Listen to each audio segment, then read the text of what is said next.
En Juan capítulo 10, en el discurso del buen pastor, el Señor dice, cuando saca todas las suyas, dice, a este le abre el portero y las ovejas oyen su voz, llama a sus ovejas por nombre y las conduce afuera.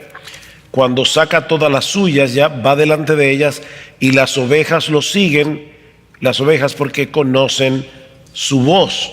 O sea, las ovejas de Jesús conocen su voz. Más adelante sigue hablando el Señor y dice, yo soy el buen pastor da su vida por las ovejas. ¿Cuáles son las ovejas? Ya las describió, los que lo siguen a Él.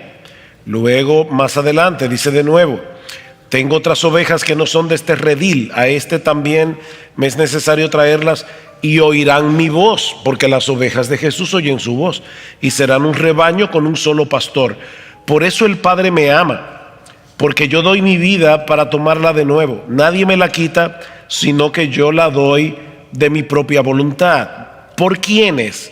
Bueno, seguimos leyendo. Estos judíos rebaten algo de Jesús y Él les dice en el versículo 25, os lo he dicho y no creéis.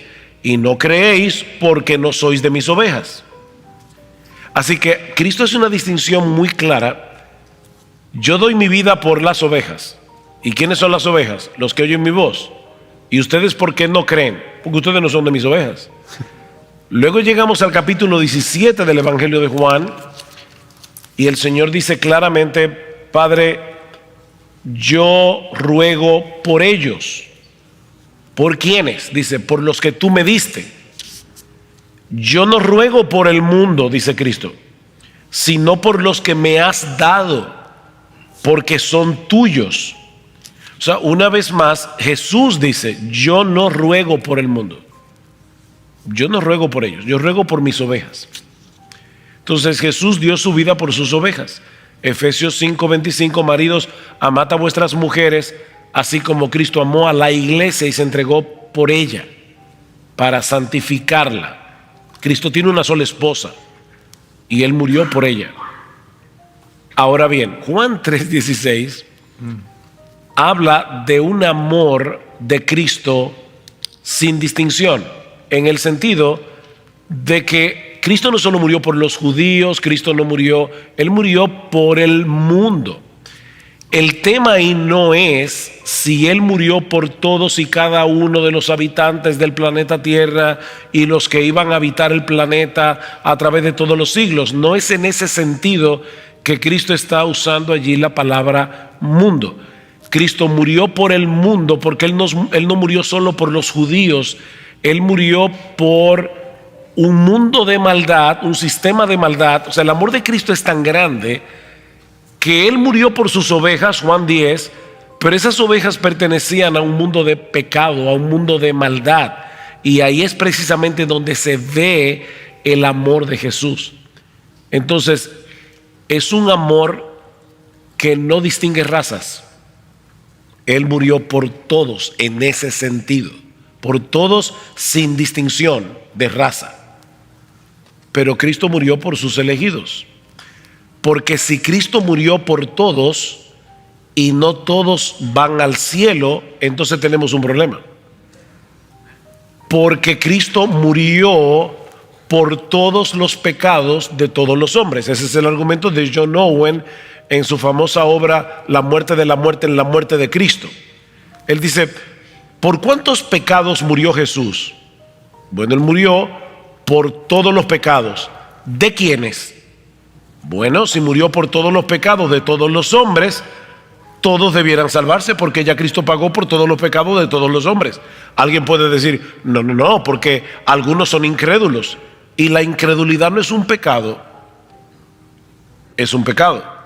Así que si Cristo murió por todos los pecados de todos los hombres, nadie debería ir al infierno, ni siquiera los incrédulos, porque Él murió por todos los pecados de todos los hombres y la incredulidad también es un pecado.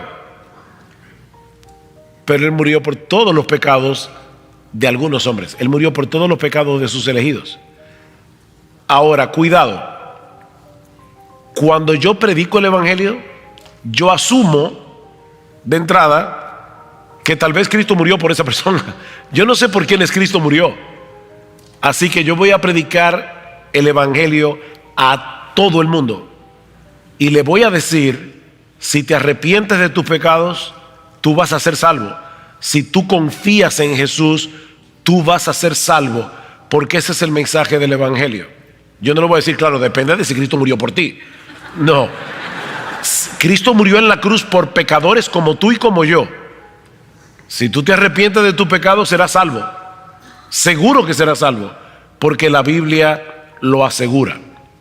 Entonces, esta creencia no mata el evangelismo.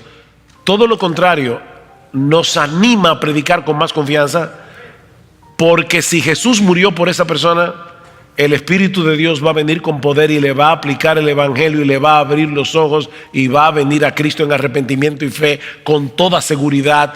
Y eso me anima más a predicar el evangelio. No me desanima. Y como ya he dicho, hay mucha confusión en cuanto a la expiación limitada. Y para tratar de aclarar la confusión, permítanme explicar lo que la expiación limitada no significa.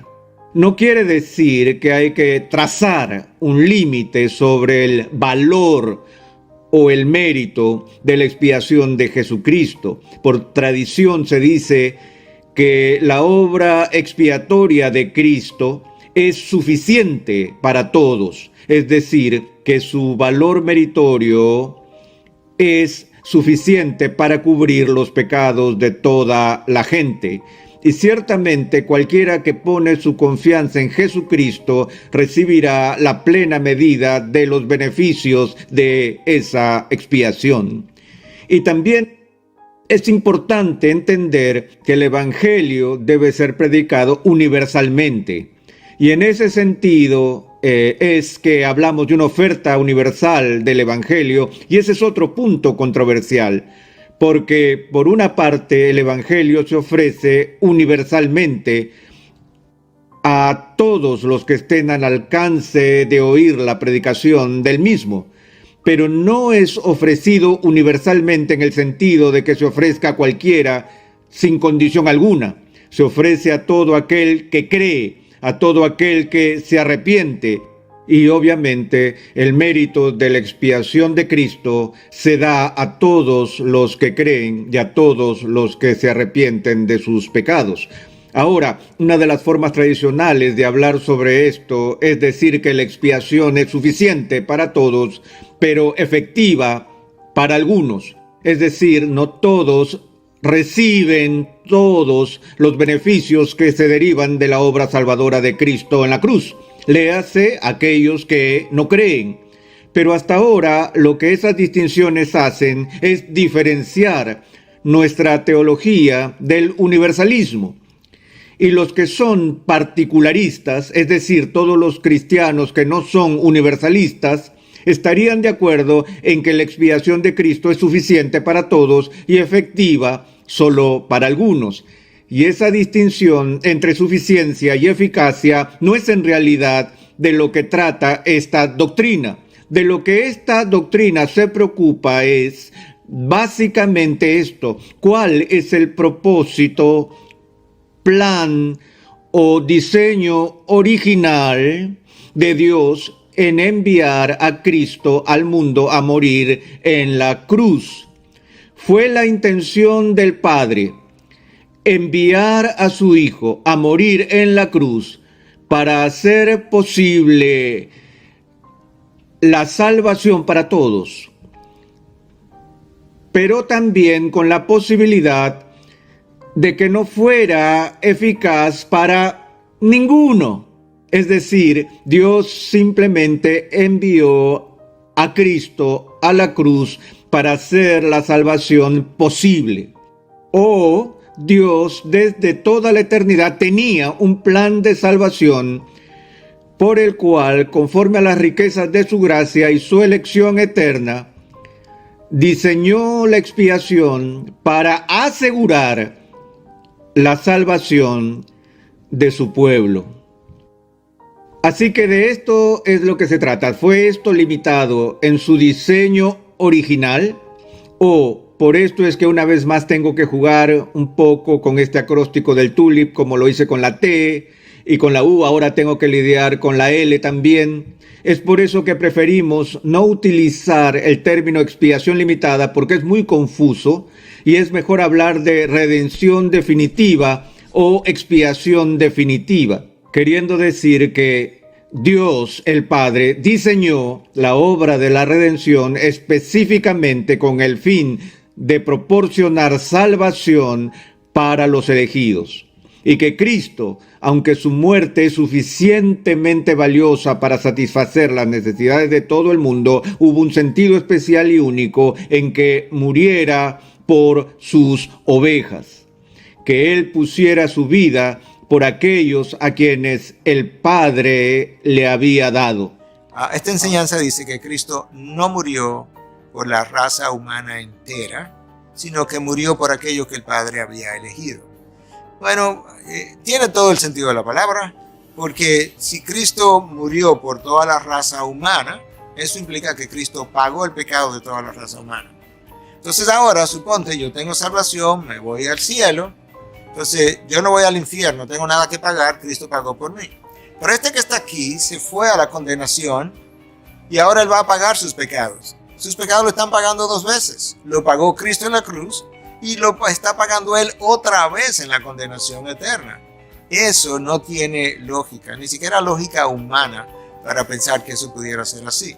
La razón por la que yo no voy a la gloria, por la que yo no voy a la condenación, la única razón es porque mis pecados ya los pagaron. ¿Y quién los pagó? Cristo Jesús. Entonces yo estoy exento de la paga. Eso es como la primera línea de razonamiento. En Romanos 6, el apóstol Pablo dice que si tú eres salvo, tú moriste con Cristo. Escucha bien, porque esto es vital. Y todo el que murió en Cristo, con Cristo, tiene por seguro que resucitará con él. De manera que si tú afirmas que Cristo murió por toda la raza humana, eso implicaría que toda la raza humana murió en Cristo y por consiguiente con Cristo. Y entonces, de acuerdo a Pablo, la raza humana entera va a resucitar con él. Tú creas más problema creyendo en una expiación ilimitada que si crees en una expiación limitada. Porque te vas a encontrar con múltiples pasajes que no va a poder explicarlo. Ahí te acabo de dar uno. Cristo dice en Juan 6:39, que dicho sea de paso, el Evangelio de Juan es el Evangelio más predestinario, si pudiera usar la palabra, o el Evangelio donde la predestinación se ve más claramente. Porque Juan dice en 6:39, ¿qué cosa? Que todo el que el Padre me da vendrá a mí. Todo, sin excepción. ¿Pero quién? Todo el que el Padre me da. Ahí está claro. Si el Padre me lo dio, Él va a venir. No hay manera de que no venga. ¿Por qué? Porque Dios está detrás de esa elección y va a mover cielo y tierra para que Él llegue. De esa misma manera, en Juan 17:2, en la oración sacerdotal que Cristo hizo horas antes de su crucifixión, Él dice que Él vino con autoridad sobre todos los hombres. Escucha, porque esto es claro. Yo he venido con autoridad sobre todos los hombres. Escucha ahora, para dar vida eterna a todos los hombres, no, a aquellos que tú me diste. Eso está ahí, eso está declarado por Cristo, en una oración entre Dios Hijo y Dios Padre. Yo tengo autoridad sobre todos los hombres, incluso para salvarlos o para condenarlos, pero yo vine a darle vida a aquellos que tú me diste. Y ahí mismo en esa oración Cristo habla de que Él no estaba rogando por el mundo, sino que estaba orando por aquellos que tú me diste. De manera que tú puedes ver otra vez que la muerte de Cristo tuvo un límite. ¿Y el límite cuál es? Aquellos que el Padre le dio. Ahora, todo el mundo cree en la expiación limitada de alguna manera. Porque si tú piensas que Cristo murió por toda la raza humana, pero que la muerte de Cristo solamente es eficaz para aquellos que el Padre eligió, entonces limitaste en poder la expiación de Cristo. De manera que tú o la limitas en poder o la limitas en extensión. Y lo que estamos diciendo, no puedes limitar en poder lo que Dios hace, porque su poder es infinito. Ahora la puedes limitar en extensión porque Dios la limitó en extensión y es eficaz solamente para aquellos que el Padre eligió en la eternidad pasada.